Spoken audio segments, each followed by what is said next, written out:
sure you're ready for this? I'll do my best. Your best? Losers always whine about their best. Winners go home and the prom queen.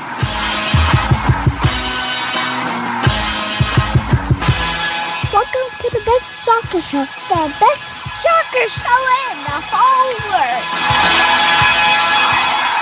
Here we go. Best soccer show, North American Soccer Network, NASN.TV. Jason Davis, Jared DuBois. That's not your middle name, but I'm giving it to you anyway. Here we go. Best soccer show, Sunday night edition. This is the... Is this more than an MLS recap? We are more than an MLS recap show, right? The Sunday show, it's almost hard not to be, but right. Because we didn't do a Wednesday show because we didn't want to go up against CCL and be instantly outdated by the time you listened on Thursday morning. We have other stuff we can talk about besides MLS that involves MLS teams. But yeah, Sunday has a tendency to be all MLS, at least until Game of Thrones starts. That's exactly right. And they keep doing these teaser videos. I haven't watched any of them. Should I be watching that stuff? I've only watched the first one that came out that has the shadow of the dragon flying over the cities and stuff. Okay. I don't know. I feel like it just doesn't feel like the show to me. So when they have the actress who plays the dragon girl's name? What's her name? The Mother of Dragons? The Mother of Dragons. I'm blanking. Khaleesi. Well, yeah, that's her title in the community. What's her action? Dragonborn? Stormborn. Stormborn, yes. Khaleesi, the storm, yes. When they have her like talking about her role, I'm just like, I don't really. No, that's not my thing. I don't. Yeah, take your shirt off. No, not that at all. It just this. Oh, sorry, I misread you. It doesn't feel. Damn, man. Oh, Game of Thrones. What else are you watching for? It's too soon. All right. Yeah, look, this is more than an MLS recap show. We can mix in some other topics as well. We've got an interesting voicemail that I definitely want to get to later. And you mentioned Champions League. We're going to have to assess where these MLS clubs stand through one leg of the Champions League, through the home leg, because that's the most crucial leg. But I think we start right here with what happened this weekend in MLS. The big game, the marquee game, the biggest hype, TFC traveling to Seattle. Michael Bradley's going to make his debut. Jermain Defoe is going to make his debut. Of course, Clint Dempsey's going to be on the field. In the end, TFC gets a 2-1 win. Jermain Defoe with both of the goals. Michael Bradley was excellent as far as I'm concerned. And Clint Dempsey gets on the board. It's kind of, for a non-partisan fan, kind of a good game all around. I think it's. I think Clint Dempsey needed this game. Obviously, I think it was really important for Seattle to get this guy off early. Didn't look very good last week in limited minutes.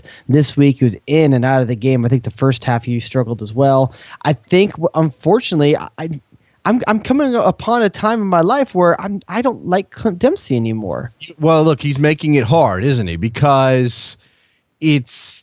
He had the crotch shot. He nut shot at a dude. It's just, it wasn't, he's getting surlier. And is it his age? Because it just comes across like, okay, listen, if he was just any other guy, if he was just any other guy getting paid league minimum and did that, whatever, it comes off as like very high school bullyish when you're the leading money getter in the whole league and you have to nut shot a dude to make things equal somehow. Yeah, no, I'm with you. I'm with you. Again, I think it's frustration. I mean, the goal should help, but it's frustration. It's sort of, I don't know how tired he is. He shouldn't be, or he shouldn't have gone to Fulham if he was tired. Yeah. It seemed like he's letting sort of all of this anger that, and look, people are coming down on Clint Dempsey. I mean, he's getting criticized in the press pretty roundly. And yeah, the American soccer press isn't the biggest thing in the world, but if you are any way connected, you're going to see it. And I think he's probably seeing some of that. And I think isn't it kind of spot on though? I mean, has he done anything that's positive before this goal? I'm not saying it's unfair criticism. The man deserves it for the way he's been playing. I mean, as a professional soccer player, he deserves that criticism. And as a leader of a team. But as the leader of a team as well. How do you personally feel seeing your captain of your national team nut-shotting a dude in an MLS game? It just keeps, he's like, shouldn't you be above that kind of stuff if you were going to wear the armband for a country and a team? I am of two minds on this one, okay? I like a little nasty. I like a little bit, I'm going to get in your head by whatever means necessary. Now, look, we're all fans. We know how this works. If another team does it to your guy, you scream bloody murder. But if your does it, you say, well, that's not really cool. But if it helps your team win, if it's part of the attitude, I'm not saying that's part of Seattle's attitude, but if it becomes part of who you are. Here's the second part of that question. Does Clint Dempsey get hauled in front of the disciplinary committee, and will he be playing next week? No. He shouldn't. Okay, let me say it this way. He should not be playing next week. In fact, he probably shouldn't be playing for 2 or perhaps 3 games based on that nut check, as I'm being told it's called by Naveed on Twitter. Nut check. Me and my friends, we call it a nut shot. I don't know. That's I mean, when I was of the age where thing was so funny for whatever reason, it was a lot Don't get me wrong. It's still funny. What's it's still funny. It's just messed up. What's the capital of Thailand? Even though I don't think Bangkok's actually the capital of Thailand. We've been through this. That's how the joke is. It's one of the most geographically incorrect jokes ever, I think. Right. Yeah. So Clint Dempsey going through a rough spell, but again, gets the goal. Let's talk about TFC. Let's not make it all about Clint Dempsey and US. And TFC is worthy of the spotlight in this game. The other guy, the other big-time American player in that game, sure to be in Brazil starting when they take on Ghana in that first game, is Michael Bradley. And again, it's going to be difficult for Michael Bradley because he does not play a position. Now, it cuts both ways for Clint Dempsey. He doesn't score goals. He's criticized and criticized and criticized. He does, and it's going to be a little bit of, it's MLS. Michael Bradley doesn't even get the benefit of that doubt. He has to go out there and do his job to the best of his ability and hope that people appreciate it because he's not going to be directly involved in most of what they do in terms of goal scoring. I got to say, I was really kind of surprised by Michael Bradley's play early in the game. I don't think I've ever seen Michael Bradley feel almost not know how to live to a moment. Like he seemed to try to be everywhere he could possibly be on the field. It was kind of erratic, and usually you equate Michael Bradley with cool. Like the guy's maybe not cool like in dressing or anything like that, but cool like he knows his role, he knows where to be. No moment's ever too big for him. And this one looked at first like he didn't know what to be. It wasn't that long ago that there were moments that were too big for him. I remember him getting sent off in the Confederations Cup. That was too damn big for him. And that was 5 years ago. You grow out of that stuff, and I think he has for the most part, but there's still an element of it inside him. And look, Clint Dempsey was susceptible to this same phenomenon when he arrived in Seattle last year, trying to do too much, trying to be the man. And somebody on Twitter said Clint Dempsey doesn't know how to be the man. He better learn in Seattle. And Michael Bradley's got to figure out what his role is and be disciplined about it, because otherwise it can get out of control. 9:05, you're on the air. Oh, hey, guys, it's Vince. Vince in Toronto. What's up, man? Michael Bradley, thumbs up, thumbs down? 2 thumbs way up. 2 thumbs way up. All right. And specifically, did you have an issue, as Jared described, with Bradley trying to do too much to start that game? At the beginning, it was working. I mean, I remember they were mentioning, and, you could see from the game that Bradley was doing more attacking from his position than Osorio was, and Osorio was the attacking midfielder, and so they were kind of switching back and forth. And with Michael Bradley, usually he likes to take on everybody on the field, right? So he was all over the place, and it worked. I mean, at the beginning with Defoe's first goal, he made some space, and Osorio was able to get the pass, and Defoe got the goal, and he was just causing problems. And just watching, you immediately could see how Michael Bradley immediately adjusted to MLS really well compared to Dempsey, who still you can consider still trying to find his stride. Yeah, no, absolutely. Hey, I think that's fair. Go ahead, Jared. Hey, Vince, I just want a quick question for you. As a guy that lives in Toronto, what was the visibility to this game, both leading up to and then after, when they start off the first game of the season, living up to the hype? Just based on what I've seen around, it's big. I mean, it's fantastic. Everybody I know was watching the game simply because, the word got out, TFC doesn't suck anymore. So come check it out. And just after the game, every media outlet is reporting it. I mean, you see the Toronto Maple Leafs, and right beside them is Toronto FC, and they're not relegated to the back pages like other teams in MLS are, unfortunately.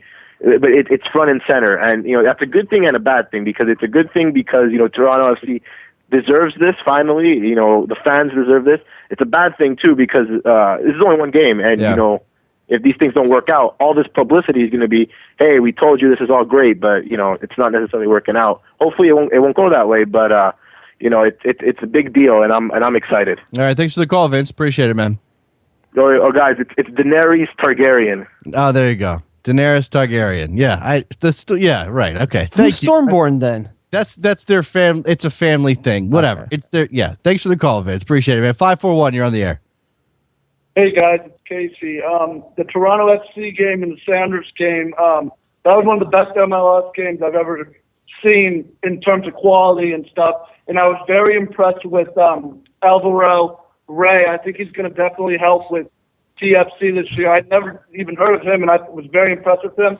And then I watched the Timbers game today, and I think it's time for Caleb Porter to start Zach Uwani, because the last two games, every time he's came in, the Timbers have gotten a lot of energy. And Maxi Urruti, I feel like he's not giving the Timbers enough up front, and I think it's time for Porter to evolve the offense around Nagby and start Zach Uwani. Yeah, look, I mean, thanks for the call, Casey. I don't know that that's really going to work out for them positionally. Urruti is a different. I mean, Nagby, he could play there. I don't think that's the best fit for him. They've got Picquion. They got a couple of other guys that they can throw up there. Also, the question is Zach Uwani fit enough for a starting role? That's the other big question, is whether or not Zach Uwani is fit enough. All right, moving on. Look, TFC, they come out of the gate strong. First game of the year for them. 2-1 win over Seattle. There will be questions in Seattle over where they're going to go. I mean, that's what do you think about Casey's the claim about one of the best? Listen, I did not feel that way about that game. I felt the fouling was intense. Way too many stoppages for fouls. I don't know. I didn't find it to be pretty whatsoever. No. I didn't think that was a pretty game. I thought it was an entertaining game. And those two things don't necessarily have to go together. I'll go with that. There were certainly more attractive games. If you watch, and entertaining, I don't think it was the most entertaining game of the weekend. The most entertaining game of the weekend was San Jose and RSL. We'll maybe get to that in a couple of minutes, but I'm just going down my list here.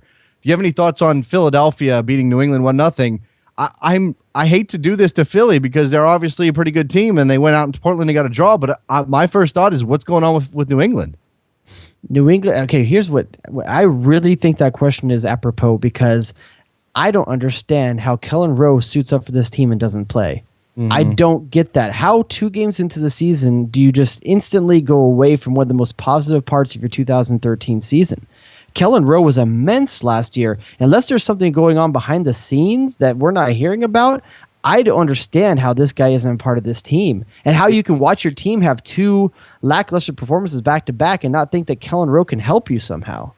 Yeah, they've got Lee. They got Lee Wynn back this weekend after he didn't play against Houston.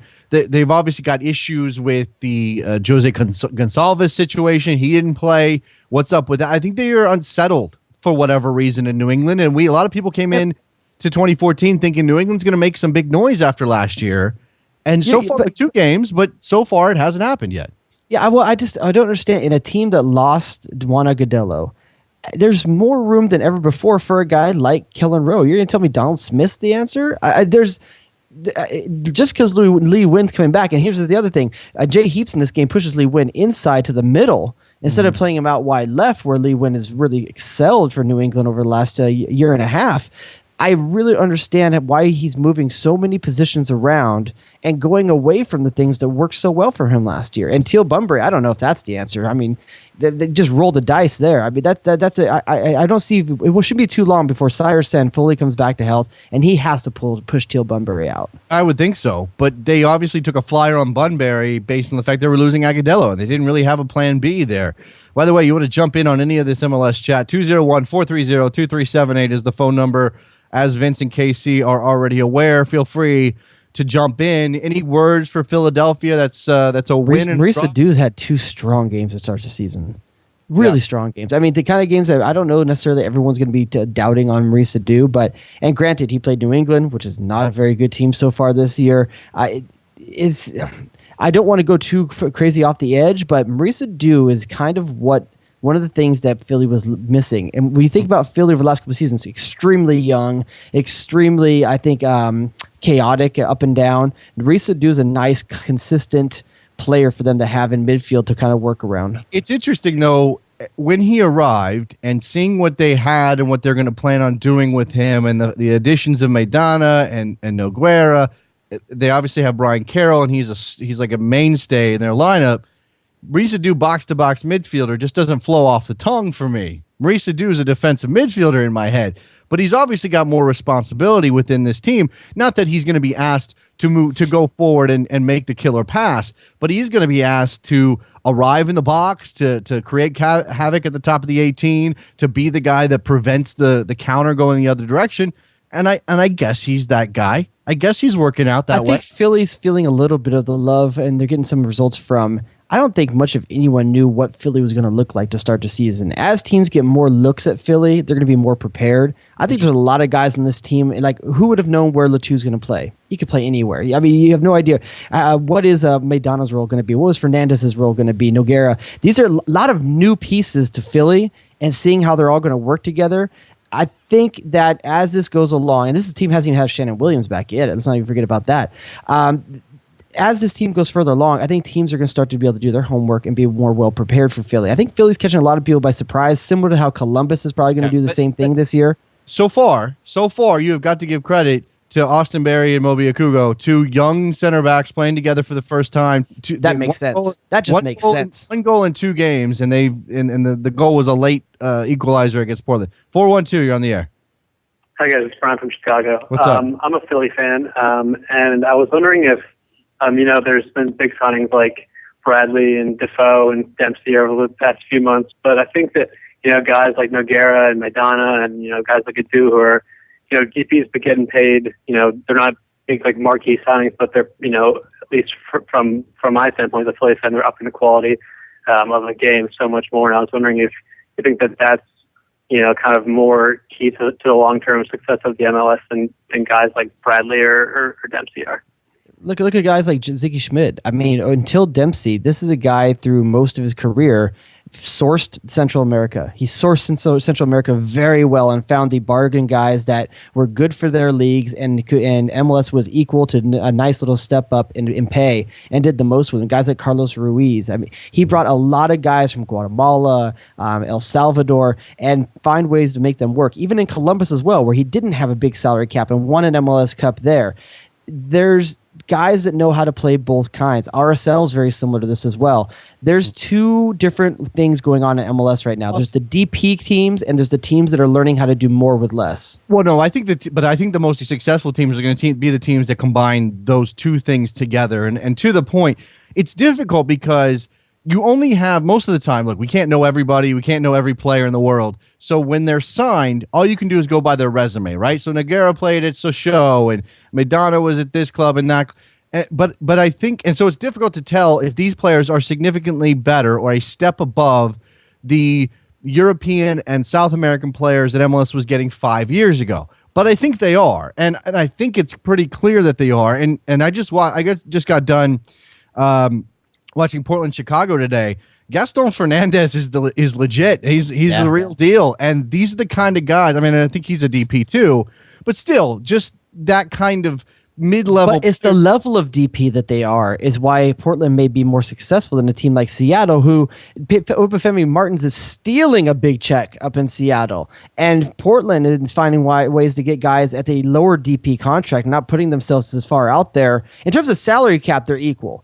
But in terms of pay structure within their club and the position that Portland's putting themselves in versus Seattle for their bottom line for their team, Portland's doing it in a much more smart way. And you may see that same kind of thing going on here with Philly as well.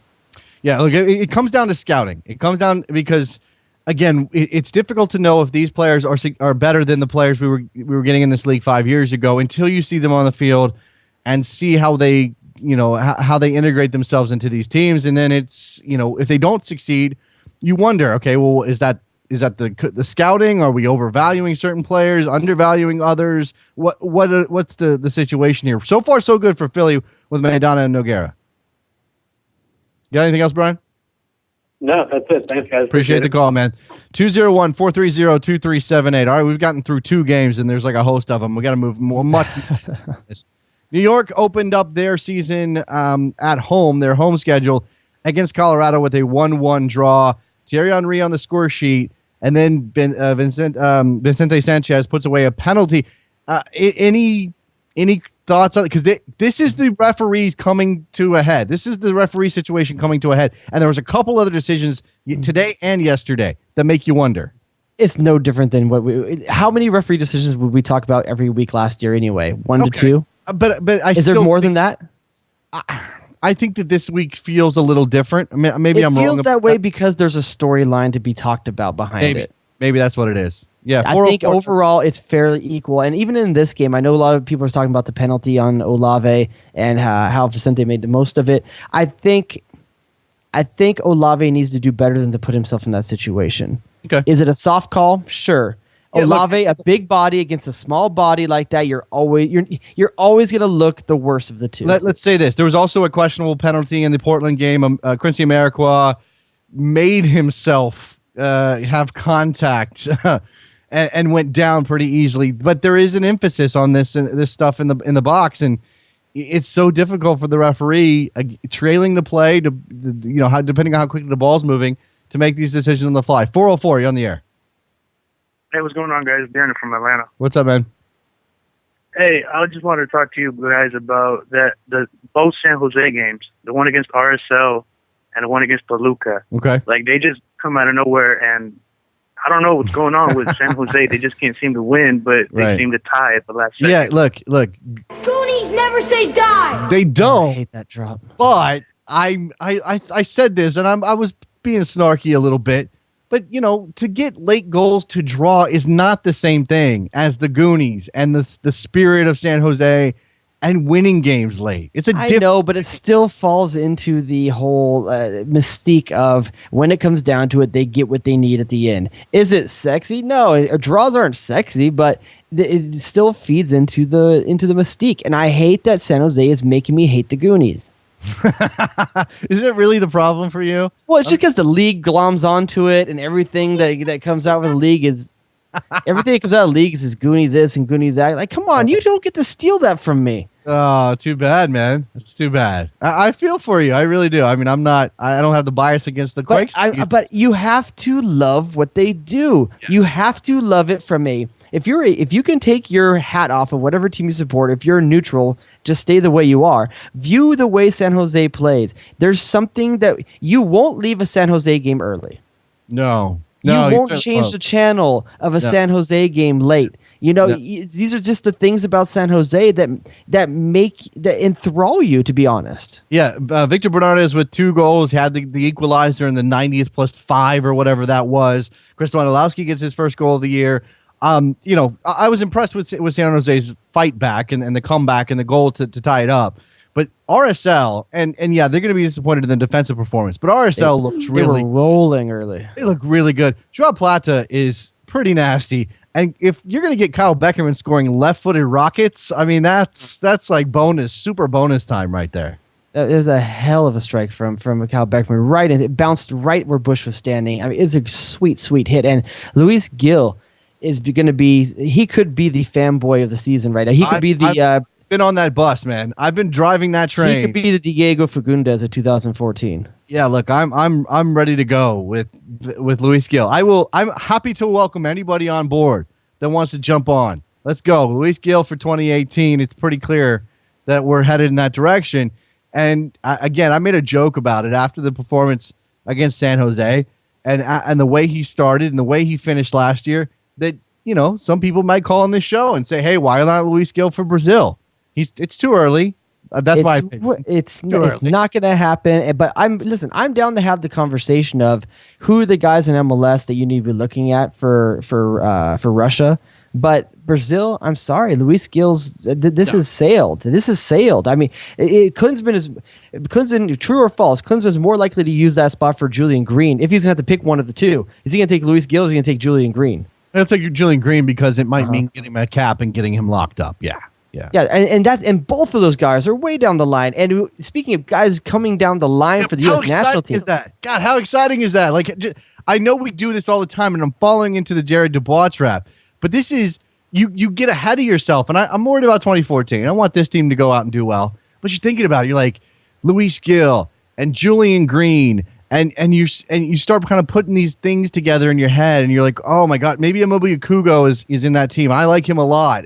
There are guys. Will Trapp by 2018, and then I start getting bubbly a little bit. Like I can't help it. Will Packwood in the back, yeah. There's a lot of good things. And listen, and another name that came out of this weekend was Matt Hedges. A lot of people want to see Matt Hedges start to get a shot up there. And listen, all these guys, every one of these guys have one thing in common though. All of them are too late for 2014. Oh yeah, stop it. Stop doing it to yourself. If you want to focus on it, don't focus on 2018. Focus on 2016 and the Olympics in Rio, because that's when these guys will get their shot. The guys are all under 23, and most of these guys we're talking about will still be under 23 by the time we get to Rio in 2016. By the way, while we're talking about Luis Gil for a second, let's not forget we didn't mention the fact no Javi Morales in this game. Luis Gil played the Javi Morales role in this game, and they produced 3 goals in the first half and looked good throughout. Granted, defensively, they let down towards the end, and it's really interesting that a team that has Nat Borchers in the back isn't organized well enough on set pieces. I find that to be really interesting. Bernardez, his first goal just skied. I think Saborio was supposed to have hit that mark. He was nowhere near Bernardez on that. They really need to try to find out what's going on set pieces. Yeah, by the way, thumbs up or thumbs down on Nat Borchers' beard? Oh, thumbs up. I want to see him in a Viking helmet so bad. You got anything else, man? Yeah, I wanted to ask Jared, what do you honestly think about Pinedo against Cholos? About Pinedo, just him himself? I think Pinedo, like Nick Raimondo, is one of the few guys in MLS I think that can win a game for you or keep you in a game. I think Pinedo has the ability, like Raimondo, to just stand on his head when he has to and take the whole team on his shoulders. Mm-hmm. And he may have to do that. Granted, I think that KC has got a much bigger task against them going down to Mexico City for Cruz Azul. I think LA definitely has the better matchup with Cholos going down to Tijuana. But Pinedo is a guy, and we've seen him do it. We've seen it. If you remember back far enough, if you were a fan of the U.S. national team far enough, you remember back a couple qualifying campaigns, Pinedo has kept Panama in games in qualifying. If we want to get to this, and we got some more MLS games to kind of roll through, and we certainly can do that here. We've touched on several of them. But let's do this now while you bring it up. The Champions League matches, we watched the Champions League matches midweek. We didn't do a show because of the 2 Wednesday games. You had San Jose getting that draw against Toluca, the late draw from Alan Gordon, the late equalizer. You had another great header. Sporting Kansas City getting a 1-0 win over Cruz Azul at home in a game that they bossed for most of it or a good portion of it. And you had LA getting a 1-0 win over Tijuana at the StubHub Center. And if we're going to rank these, and you just basically said it, but I'm gonna go ahead and do it now in very clear terms. We're ranking these in most likely to get through to least likely to get through. It's LA, Kansas City, and San Jose in that order. And you have, and I'm still saying it's probably 50-50 or less for LA, and everybody else is down from there. Yeah, and I asked you this question, I think, a week ago about if Kansas City goes down to Cruz Azul with a 1-0 win, does Benny Feilhaber play? But I know you said no, and I agreed with you at the time, but this team plays so much better with Benny Feilhaber on it. It's going to be interesting to see. Did Feilhaber play yesterday against FC Dallas? Okay, it's going to be interesting because I know Graham Zusi was a healthy scratch for that game against FC Dallas in the league, which clearly means Vermees has given him some time to recuperate ahead of the trip to Cruz Azul midweek. I don't know what Vermees is going to do. I think you almost have to park the bus, but that is asking for so much trouble and kind of goes against the spirit of what Sporting wants to do. They want to get higher up the pitch. They want to pressure the ball at the point where you're trying to get the ball out of the back for Cruz Azul, not the other way around. You don't want them coming at you in waves and trying to press the ball at 25 yards. That's going to get you in big trouble. So I don't know what they do. But at the same time, without Feilhaber, I'm worried who's going to step on the ball and take time away when they need it. I don't know who's Aurelio Rosell. He has that ability. But think of how much defensive work you're going to be asking him to do in this game. You know, we say that. You're talking about one guy. What you need in that situation isn't one guy. You need a couple of guys in midfield who can handle the pressure, get the ball moving back and forth, find those pockets of space, maybe hit the release ball that gets a guy into space behind the defensive back line and then leads to an insurance goal, because Rosell can put his foot on the ball, but can he find anybody to pass it to who's going to be able to hold it? And I'll tell you, the best passer and controller in space, in tight spaces they have is Benny Feilhaber. There's not going to be a lot of space to work with against Cruz Azul. You're going to want a guy that can put his foot on the ball, take a good touch, and turn upfield. That's Benny Feilhaber. It's just, what can he give? Does he give you enough defensively to keep you in this game? Peter Vermees has a very tough decision about going ahead of him. Does he play Kevin Ellis, a guy that has gotten him a goal? The guy's looked good for this team. He rested him on the weekend, just like Zuzi. So is Ellis in the? You say rested him. He didn't play him. Didn't play him. Okay, but I'm not sure Kevin Ellis is in their main rotation, their first 11 rotation, is what I'm saying. Yeah, but with Chance Myers out, that position's up for grabs. Okay, this is true. Speaking of Kansas City, 1-1 draw with FC Dallas. They gave up a late goal to Matt Hedges to lose to lose 2 points in that game. I think that's troubling a little bit for Sporting Kansas City. I will say this for Dallas, who had an opportunity. I thought they were going to lose. I thought they were going to drop a hard 1 point when they gave the goal to Brandon Cullen, who you have to mark on set pieces. He's maybe the most. He and you saw the two probably most dangerous set piece guys. Well, two of them, Victor Bernardes and Aaron Collin. There's probably not two better defensive set play offensive threats than those two guys. How do they both end up so open? I don't understand. Unless these guys are setting like Stockton and Malone style pick and rolls, I don't know how these guys are getting so open. But even more credit, though, to Matt Hedges. His head ball, he has to come backwards to get that and still gets a lot on it. That was a very impressive goal from Matt Hedges. Yeah, Houston beat Montreal 1-0. The Dynamo come flying out of the gates, 2 wins in 2. And Will Bruin scoring twice in the opener and scores the lone goal here. And this is a guy we've been kind of waiting on again. Like he kind of faded out. He had that really, really terrible, painful, embarrassing run last season. And then now he's kind of getting back into it. And I wonder, I'm not holding him up for national team duty. I'm not doing that. Clearly the timing, just like we talked about with Gil and some of the younger guys, isn't right. But you wonder where he could possibly be in sort of the MLS pecking order. I mean, Wilbur's going to have to show me more than a deflected goal to show. No, this one, yes, this one was deflected. Listen, I get it. The guys, things are going Will Bruin's way right now. Things are definitely going Will Bruin's way. I hope they keep going his way. I hope he matures as a striker and keeps finding consistent form. Because that's the thing about Will Bruin, consistency. He's always been able to show that he has flashes of being able to be a good striker in MLS. Can he be consistent? And in this game, a deflected goal, got kind of lucky, but hey, at least it's going to keep him hot. It's going to keep him going. We'll see if Houston can capitalize on that. I'm more interested in seeing how far Boniek Garcia can keep pushing this team. It's got to be his team. It can't be. Brad Davis is there, but it needs to fall into someone else's hands soon, and it's got to be Garcia. Fair enough. I think that's fair enough. I mean, Houston, again, 2 wins in 2. I think the only team in the league with 6 points to this point, and some teams haven't played twice, so that's obviously part of it. But you wonder how good they're going to be this year, and I got a little bit excited based on their first result against New England, and they backed it up again here with a win in a much closer game. I don't think Montreal is going to be very good. I think Montreal could be really bad this year. Yeah, you can still see that Houston has the tools. I don't know that they're going to go on any supporter shield type run and potentially losing Davis and definitely losing Garcia is going to be a major blow for them for a month. For both of those guys. All the more reason they need to start making a cushion now, which they're doing. Yes, and maybe Tony Cassio is part of the solution there. Obviously, Omar Cummings was brought in partly to cover for those issues. So, we'll see what that brings for Houston going down the line. We talked about the San Jose and RSL game. We've been through that one a little bit. Any more insight off of that game besides Gil?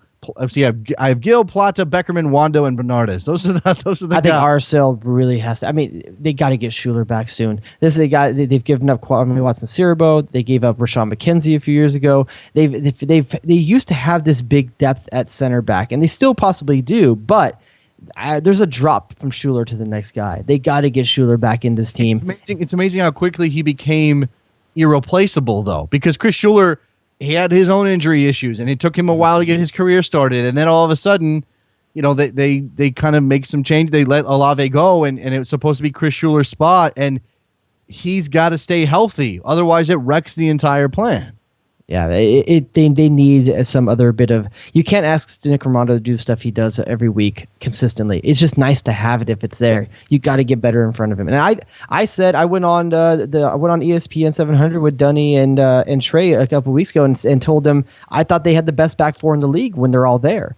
Wingert, yes. Beltran, Borchers, and Schuler. That's probably the best back four in the entire league. Not even talking about Nick Romano behind him, but they got to be healthy.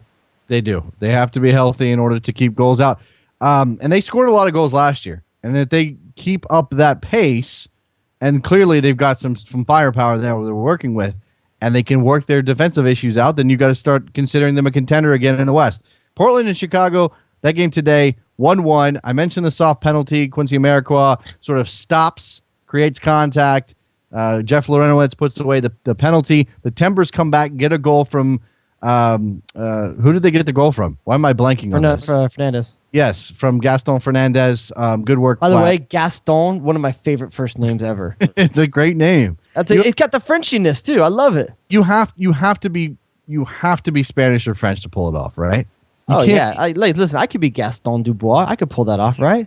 No, because when you open your mouth, it ruins it. Oh man, can I at least look like a Gaston? I suppose that was. I guess Stone kind of has to have a scarf on, though, huh? Yeah, with some Frenchification, the striped shirt, the whole thing. Yeah, you gotta work on the image to pull off. I gotta have like a cigarette in a long cigarette holder that coming out of my mouth. Yeah, that's right. That's what you need to do. All right, so there's Chivas USA and and Vancouver Whitecaps 1-1 was the final, I believe. We were starting the show just as that game was ending. It took Vancouver a fight back. They had a man advantage for a long time, and it took them forever to figure out how to break through Chivas USA's defense. They finally get Darren Maddox on a run, nice cutback pass to Kukuta Mane, who did not miss, and Vancouver gets a draw out of their trip down to the StubHub Center for that game. 6,000 people in the stands to see that game. Chivas is better. Chivas is not that bad, though. No, they're not that bad. And they have players worth watching. And last year, you could say Cubo Torres was maybe the only guy in that team that you really thought you needed to see, and that was a late. I want to watch McNamara. Yeah, no, I want to watch McNamara. I want to see what Mauro Rosales has left in the tank. I like Oswaldo Minda. There's Minda, and when Buffo Bautista is on the field, you want to see Buffo Bautista play. I mean, that's going to be just for the novella that might unfold by it. Well, I don't know. I made a reference. Is he even ambulatory at this point in his career? Because he's not starting, and you wonder why you pay that money and get that guy. I know he's 35. It should have happened a long time ago. It's nice to have a name. I guess it's nice to have a name. He's not putting butts in the seats, that's for sure. People aren't showing up to see Bofo play. It's not happening. They're not going to show up to see anyone play as long as it's this team still. Yeah, we'll get that changed. But this team isn't that bad. And that's the crazy thing. I think people are going to cross off Chivas USA this season just because they're a lame duck team. Everything's going to change. There's no reason to pay attention to them. 6,000 people. But if you watch this team play, they're not the worst team in the league. No, I don't think so. And on the evidence of 2 games in which they have 4 points, that's a pretty good start for them, isn't it? Yeah, especially since one of them against Vancouver, who looked tremendously good last week at home. Yeah, I thought that was. I think that Vancouver performance last week against New York has to be thrown out the window. Just the score line. They beat New York. That's fine. You can judge them that way. But the number of goals they scored, that New York team that showed up in Vancouver had no interest in playing that out, and they didn't have Henry, and they didn't have Olave, and they just weren't interested in that game. So let me ask you a question then. What do you make? We glossed over the Portland-Chicago game. Mike McGee, 2 games in the season, not playing. How long can Chicago go 1 point out of 2 games and not play Mike McGee? I don't understand what's going on. And to be honest with you, I'm not as informed as I would like to be on this. I've heard injury. I've heard holdout. I've heard injury and fitness. And look, remember, he showed up to camp late. We heard that it was a holdout, but it was never actually said out of his mouth. Okay, but let's not forget, just a few weeks before that, he got a national team camp that no other MLS player got and was ready to play if he hadn't just gotten food poisoning. I'm not saying that it makes sense that Yallop is claiming he's not ready to play, but maybe it's a chemistry issue with the team. He shows up late to camp. You're punishing him for a couple of games. Maybe Yallop's going through double secret probation with Mike McGee behind the scenes. But like you said, Can you really afford to do this? I'm not sure that you can. I think you need your MVP on the field. And I'm sorry, did I say Gallup? Yeah, Frank Gallup. That's who's there now. But despite that, Chicago 3 goals from 2 games. They're still scoring. They're scoring, but you don't have your talisman. You don't have your guy that everyone's gonna look to. When you think of Chicago Fire, one name comes to mind right now, and it's Mike McGee. Yes. And they don't have him right now. So don't get me wrong. I think Frank Gallup is the type of guy is a very big, that's the team is the star type of guy. Look what he did with San Jose and how much he did with so little. I don't think having Mike McGee playing any kind of prima donna is Frank Gallup's style. It's so weird. And not that Chicago had any flashy names last year or that they were really beyond this too much, but really, Gallup steps in and you look at the makeup of that team and you look at who they got, Patrick Yanni and John Kennedy Hurtado, and you kind of go, he's really just trying to replicate San Jose. He's doing it on a budget, right? He's going for MLS veteran heavy team, and it doesn't have any sparkle to it except for Mike McGee, right? Yeah, I'm not going to turn into a Chicago fan to watch a Chicago Fire game to watch a non-go play. That's not. You might for Harrison eventually. Eventually, I might watch to see if Dilly Duca can at all live up, but I'm kind of done with the Dilly Duca experiment for myself. Chris Wolf, Fire fans are, yeah. I think Fire fans. Chris Wolf is not going to excite me. There's no one that excites me anywhere in the Chicago field except for Mike McGee. From personal experience, I know that Chris Wolf doesn't excite many people. Yeah. Sorry. Yeah. No, look, I mean the Fire are what they are. If this is going to be Yallop's project year, I guess you can make some kind of excuse for not starting McGee as some sort of punishment for what happened. But in Yallop's defense, no one was excited about Shea Salinas. No one was excited about Alan Gordon. No one was excited about Stephen Lenhart. He's got a track record. No, he does. He's got a track record. Eric Avila. Which is why he got that job. Why Hopman has hired him. It's sort of this is Frank Gallup is the guy you call in. He's not the Wolf, but it's something like that. He's the guy you call in when you're like, I'm not going to spend a ton of money. I don't want to really go out and buy, I'm not going to go spend money like TFC did, but we want to be competitive. How do we do that? Oh, look, Frank Gallup's available. Look what he did with San Jose. Isn't that anti-Chicago? Chicago's what, third biggest city in the country? This is how their ownership group operates, and it's been that way for a while now. And you go ask the Fire fans how they feel about the way that Hutman has run that team.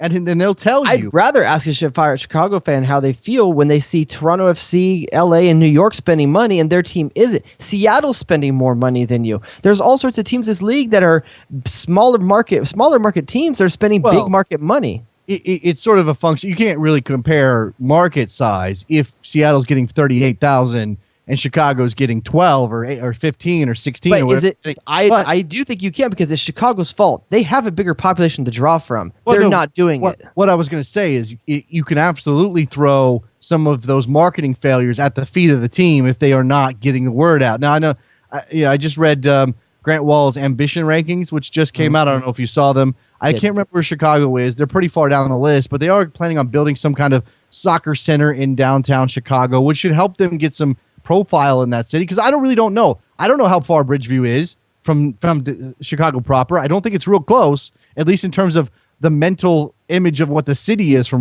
know what? Not our fault. They chose to do that. Get on the level of a third biggest market in the country. I know that. I'm just saying that, and this is why, even if you respect Frank Gallup and everything he does in MLS, and how can you not? If I was a Fire fan and I heard they hired Frank Gallup, I'd kind of go, really? I mean, yeah, that guy's he's good. He's got a track record, but really that indicates it totally tells you the message direction. It's the direction this team's going to go as soon as that hire happens. As soon as it was crazy is that when you see New York re-sign a guy like Mike Pecky, they want to go ambitious, young, see what they do. Even Jay Heaps, Jason Christ. There's other guys out there that were going to do something different.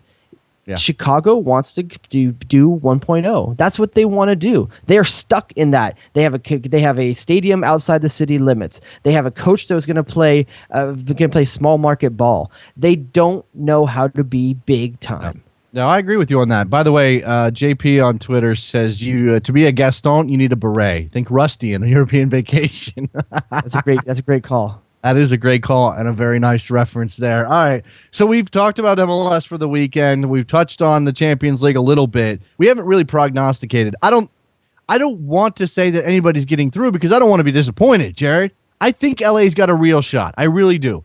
The other two teams, I just can't. I think they also have an advantage in that they got the rest this weekend. Cholos played on the weekend. Yes. They did play a few guys that didn't play. They played Paul Arriola. They played Herc Gomez, guys that didn't feature as starters in the first leg. So I'm sure they're getting some of their starters some rest. But I think it's a real chance for LA. Okay, fair enough. By the way, tomorrow, St. Patrick's Day, and I just figured since it's St. Patrick's Day, I've got a lot of Irish ancestry. I don't think you do. DuBois, despite probably my red whiskers I have right now, there's nothing there. Okay, there's no Irish there. But I did feel like we needed to touch on, and this opened up a whole can of worms, because I was looking at the Wikipedia list of every foreign player in MLS, and by country.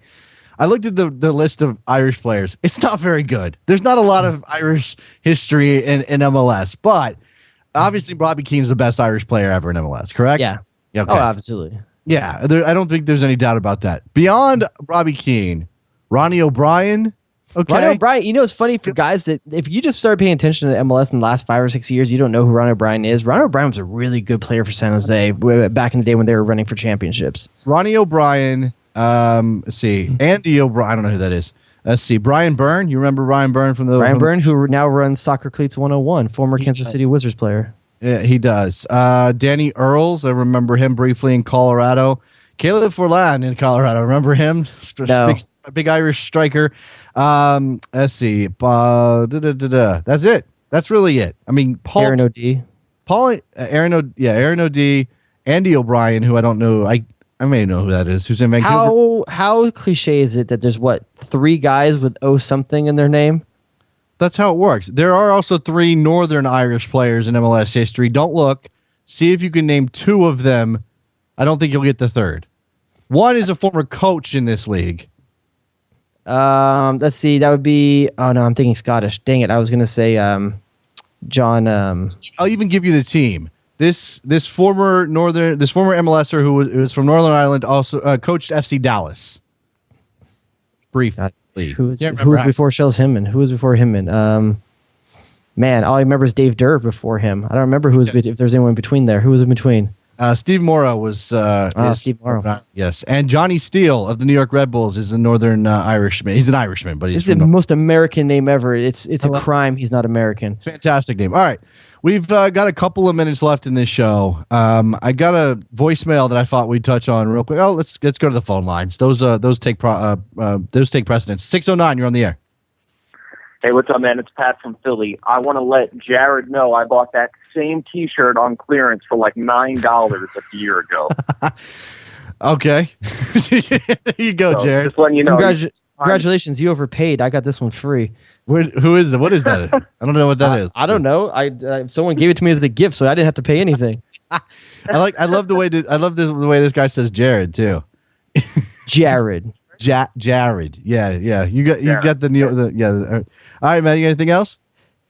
Yeah, my question for you is: with 2 months coming up to the World Cup, do American players in MLS have a responsibility as Americans not to tackle Bradley, Dempsey, Landon Donovan?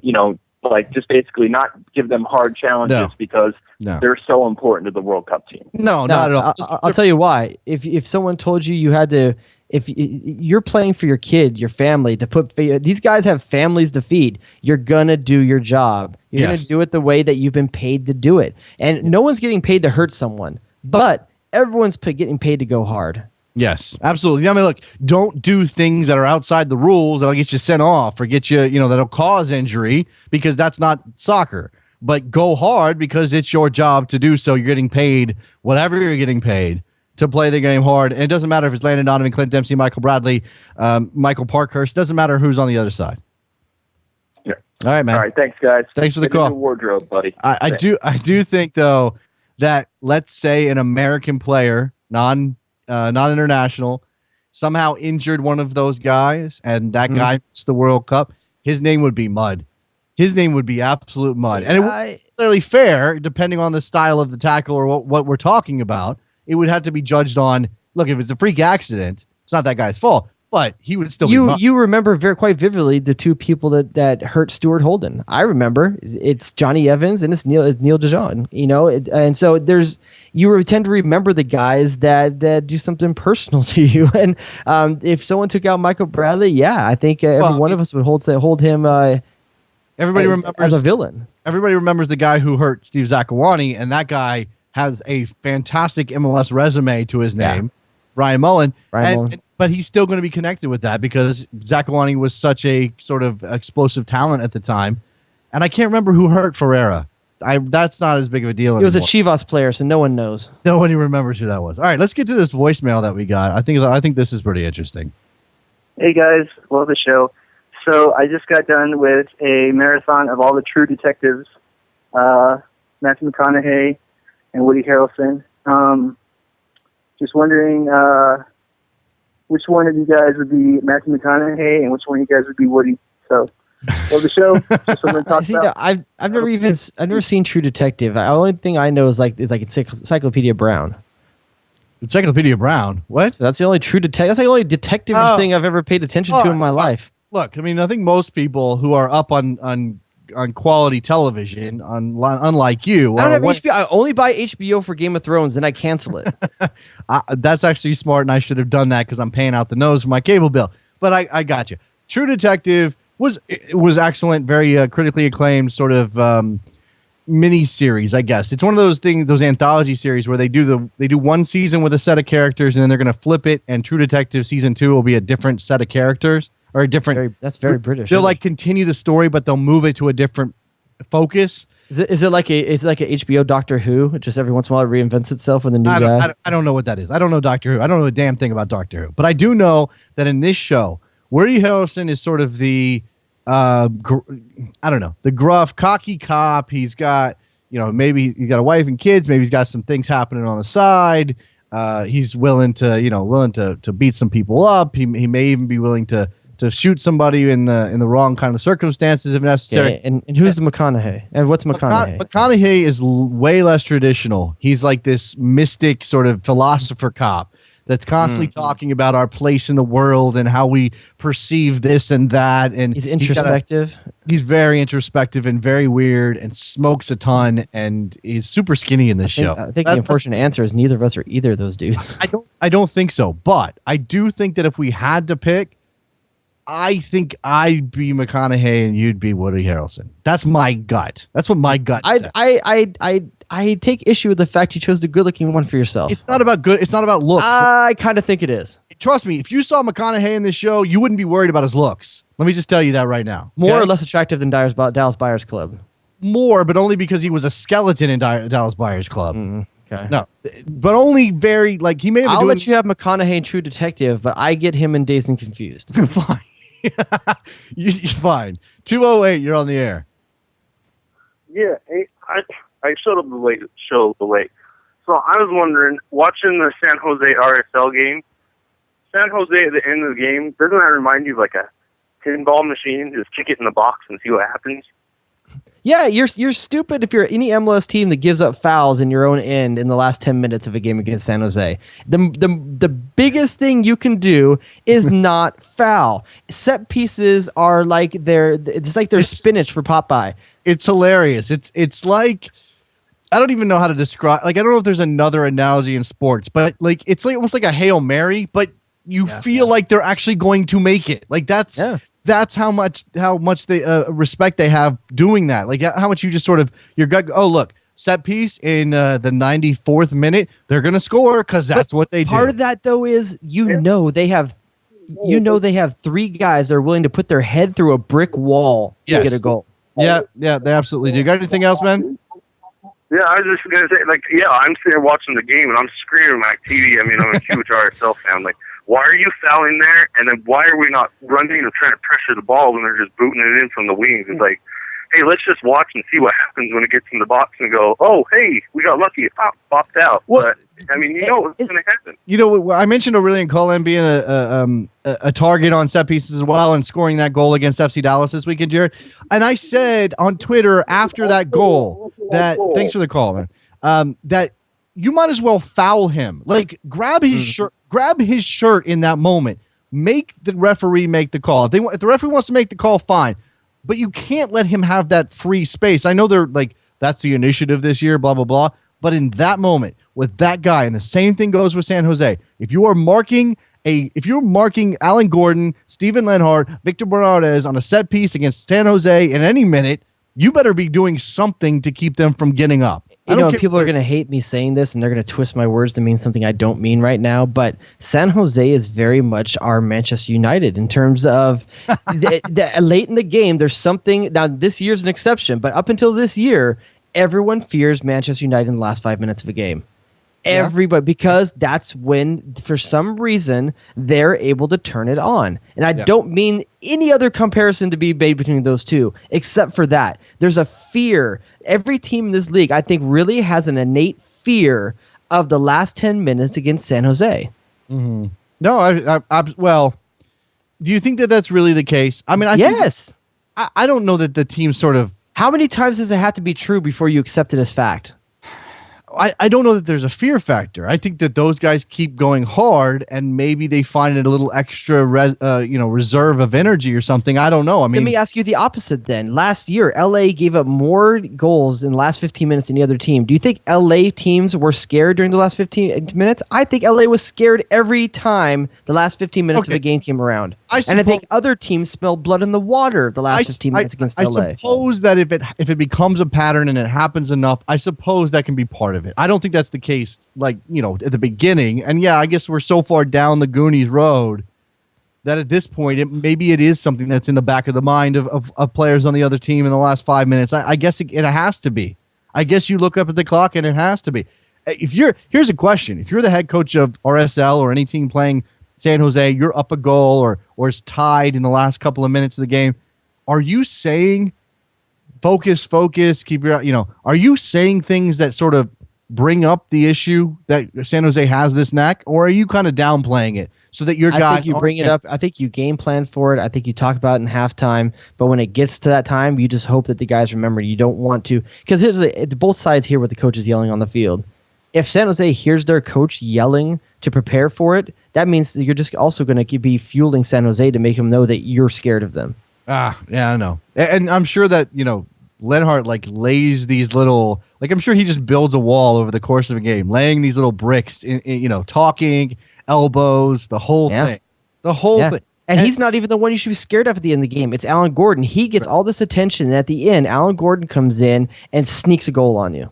Yeah, and as much as I want to say I don't like Steven Lenhart, I completely respect what he does. If they were a boxer, Steven Lenhart and Alan Gordon together are a great boxer because Lenhart just body punches you for 8 rounds, and then Gordon comes in and he's just the right hook that you're not looking at because you're so tired from all the body blows. I don't know. I don't really know how much gas they have left in this particular tank. They've changed coaches. It's Watson now. It's not.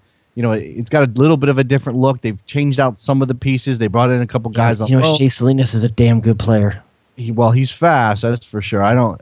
He's serving in quality balls too.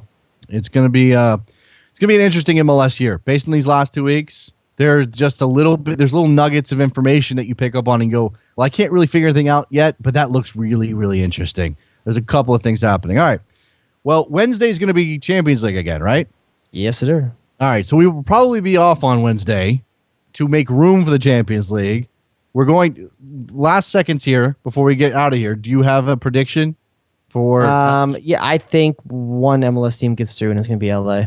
Okay, so you perhaps have LA maybe winning 1-0. Everyone's going to say I'm biased, but I think even you as a neutral can say that they have the best matchup. They do. If they win, if they draw 1-1, they go through. That's fine. I mean, I think they're capable of that. I think in the end you're going to see Sporting Kansas City may get to added time, may get to extra time. I don't know what's going to happen with San Jose. I just can't see them. By the way, real quick before we go, did you hear about the the Cholos bus that had a Chivas fan jump on and accost a few guys on going down the 405? I did. I think I talked about it on Soccer Morning. Don't do that. That's the most ghetto soccer thing I've heard in America. It's got to be Guadalajara fans, not Chivas USA fans. No, of course, but it happened in the U.S. That's what I'm saying. Yeah. It's weird that one of the worst, most ghetto things I've heard in the U.S. for soccer is from 2 foreign teams. Yeah, no, I know. All right, guys, iTunes, ratings and reviews. You know the drill. Go do that. Follow us on Twitter at Best Soccer Show, J Rodius, Davis JSN, and I think we're out. We're out? Anything else? All right, we'll talk to you guys probably next week. Enjoy your Champions League. See ya.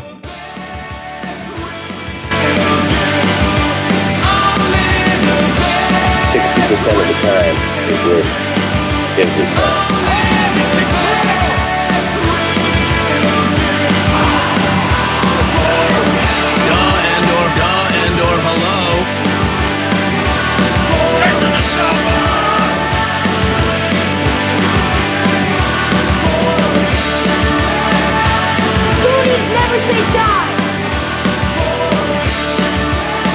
Skin that smoke wagon and see what happens.